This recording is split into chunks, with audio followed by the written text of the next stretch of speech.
Hi, Colts. It's Mrs. Hladun. I hope that you're doing well. Today is Monday, May 11th, and I'm going to do a little reading from the one and only Ivan. And when we left off, it was a couple of days ago, and Mac was really trying to teach Ruby some new tricks, but he wasn't being very nice about it, and he tried to poke at her with a stick, and Ruby butted him in the head, and he didn't like that very much, and so that's where we left off. Are you okay, Mike? Sorry, my husband was giving me a weird look. Okay, here we go. So now we're going to read from here. This section's called Colors.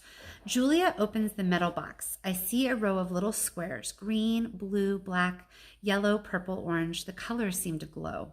She pulls out a brush with a thin tuft of tail at its end. She dips the brush in water and wets the paper and then taps at the red square. When the brush meets the damp paper, pink petals of color unfurl like morning flowers. I can't take my eyes off that magical brush. For a moment, I'm not thinking about Ruby and Mac and the claw stick and Stella. Almost. Julia touches red again and then blue, and there suddenly is the purple of a ripe grape. She touches the blue. Her paper turns to a summer sky, black and white, and now I see that she's painting a picture of Ruby. I can make out her floppy ears and her thick legs. Julia stops painting. She takes a few steps back, hands on her hips, gazing at her work. She scowls. It's not right, she says. She glances over her shoulder at me. I try to look encouraging. Julia starts to crumple up the paper and then reconsiders. Instead, she slides it into my cage at the spot where my glass is broken. Here you go, she says, a Julia original. That'll be worth millions someday. Gingerly, I pick up the paper. I do not eat a single bite of it. Oh, hey, I almost forgot. Julia runs to her backpack. She pulls out 3 plastic jars, one yellow, one blue, one red.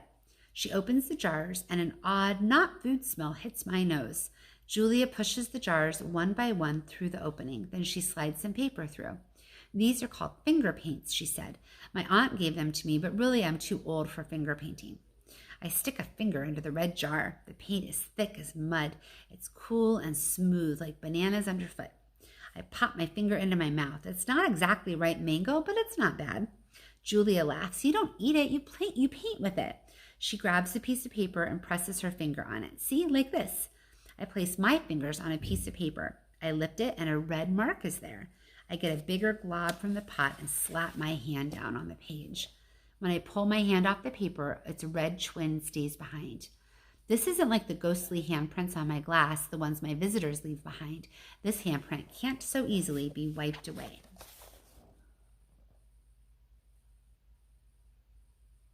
What do you notice about Ivan's hand that is similar to yours? Do you see anything that's similar? Do you see anything that is not the same or dissimilar or different from yours?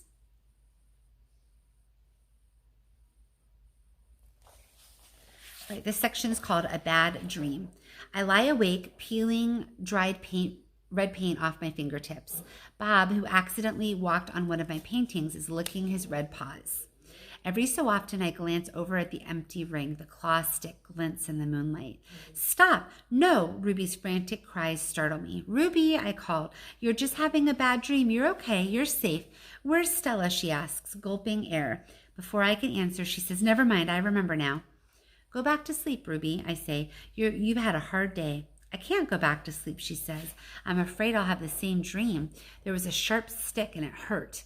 I look at Bob and he looks back at me. Oh, Ruby says, oh, Mac. She put her trunk between the bars. Do you think, she hesitates, do you think Mac is mad because I hurt him today? I consider lying, but gorillas are terrible liars. Probably, I finally say. He ran away after that, Ruby says. Bob gives a scornful laugh. Crawled away is more like it.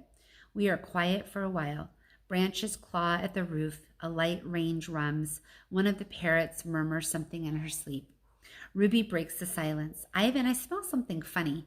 He can't help it, Bob says.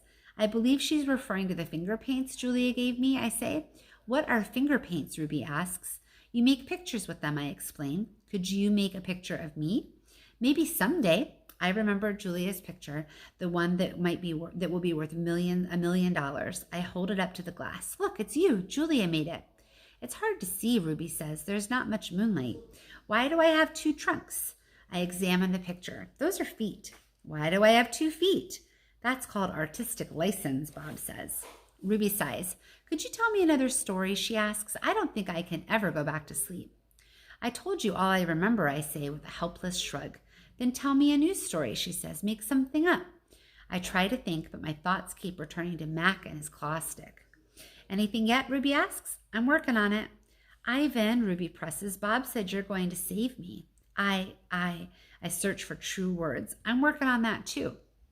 Ivan, Ruby says in a voice so low I can barely hear her. I have another question. I can tell from the sound of her voice that this will be a question I don't want to answer. Ruby taps her trunk against the rusty iron bars of her door. Do you think, she asks, that I'll die in this domain someday like Aunt Stella? Once again, I consider lying, but when I look at Ruby, the half-formed words die in my throat. Not if I can help it, I say instead. I felt something tighten in my chest, something dark and hot. And it's not a domain, I add. I pause, and then I say, it's a cage. The story. I looked at the ring, layered with fresh sawdust. I look at the skylight at the half-hidden moon. I just thought of a story, I say. Is it a made-up story or a true one, Ruby asks. True, I said. I hope. Ruby leans against the bars. Her eyes hold the pale moon in them the way the pond holds stars. Once upon a time, I say, there was a baby elephant. She was smart and brave, and she needed to go to a place called a zoo. What's a zoo, Ruby asks. A zoo, Ruby, is a place where humans make amends. A good zoo is a place where humans care for animals and keep them safe. Did the baby elephant go to the zoo, Ruby asks softly. I don't answer right away. Yes, I say at last. How did she get there, Ruby asks. She has a friend, I say, a friend who made a promise. How? It takes a long time, but finally Ruby returns to sleep. Ivan, Bob whispers, yawning, what you said about the zoo, how are you going to do it? Suddenly I feel as if I could sleep for 1,000 days. I don't know, I admit. You'll think of something, Bob says confidently, his voice trailing off as his eyes close. What if I don't, I ask, but Bob's already asleep. His little red feet dance, and I know he's running in his dreams. Remembering. Bob and Ruby sleep on. I don't sleep. I think about the promise I made to Stella and the pictures I've made for Ruby, and I remember it all. What they did. We were clinging to our mother, my sister and I, when the humans killed her. They shot my father next. Then they chopped off their hands, their feet, and their heads. Something else to buy. There is a cluttered, musty store near my cage. They sell an ashtray there.